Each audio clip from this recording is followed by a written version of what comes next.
എല്ലാവർക്കും നമസ്കാരം. ITBP-യിൽ നിന്നും പുതിയൊരു നോട്ടിഫിക്കേഷൻ വന്നിരിക്കുകയാണ്. കോൺസ്റ്റബിൾ GD തസ്തികയിലേക്കാണ് നോട്ടിഫിക്കേഷൻ വന്നിരിക്കുന്നത്. നമുക്ക് വന്നിരിക്കുന്ന നോട്ടിഫിക്കേഷന്റെ കംപ്ലീറ്റ് ഡീറ്റെയിൽസ് നോക്കാം. 133 വേക്കൻസിയാണ് റിപ്പോർട്ട് ചെയ്തിരിക്കുന്നത്. 21,700 മുതൽ 69,100 വരെ സാലറി ലഭിക്കുന്നതാണ് ബേസിക് സാലറി. ഇത് കൂടാതെ യൂണിഫോം പോസ്റ്റ് ലഭിക്കുന്ന അലവൻസും കാര്യങ്ങളും ലഭിക്കുന്നതാണ്. 18 മുതൽ 23 വയസ്സ് വരെയാണ് അൺറിസർവ്ഡിന് ഏജിന് റിലാക്സേഷൻ ലഭിക്കുന്നതാണ്. ആപ്ലിക്കേഷൻ ഡേറ്റ് 4/3/2025 മുതൽ 2/4/2025 വരെ നമുക്ക് ഈ റിക്രൂട്ട്മെന്റിന് ഓൺലൈനായിട്ട് അപേക്ഷിക്കാൻ സാധിക്കുന്നതാണ്. ജനറൽ OBC EWS കാൻഡിഡേറ്റ്സിന് 100 രൂപ ഫീസ് ഉണ്ടായിരിക്കുന്നതാണ്. SC ST ഫീമെയിൽ കാൻഡിഡേറ്റ്സിന് ഫീസ് ഇല്ല. കോൺസ്റ്റബിൾ സ്പോർട്സ് കോട്ടയാണ് വിളിച്ചിരിക്കുന്നത്. 10ാം ക്ലാസ് ക്വാളിഫിക്കേഷന് സ്പോർട്സ് സർട്ടിഫിക്കറ്റ് ഉള്ളവർക്കാണ് അപേക്ഷിക്കാൻ സാധിക്കുന്നത്. ക്വാളിഫിക്കേഷൻ 10ാം ക്ലാസ് ആണ്. 18 മുതൽ 23 വയസ്സ് വരെയാണ് ഏജ് ലിമിറ്റ്. 26 വയസ്സിൽ OBCക്കും 28 വയസ്സ് SC ST കാൻഡിഡേറ്റ്സിനും റിക്രൂട്ട്മെന്റിൽ അപേക്ഷിക്കാൻ സാധിക്കുന്നതാണ്.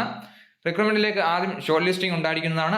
അതിനുശേഷം ഫിസിക്കൽ സ്റ്റാൻഡേർഡ് ടെസ്റ്റും മെഡിക്കൽ എക്സാമിനേഷനും ഉണ്ടായിരിക്കുന്നതാണ് എന്ന് പറഞ്ഞിട്ടുണ്ട്. ഇങ്ങനെയാണ് ഇതിന്റെ സെലക്ഷൻ പ്രോസസ്സായിട്ട് പറഞ്ഞിരിക്കുന്നത്.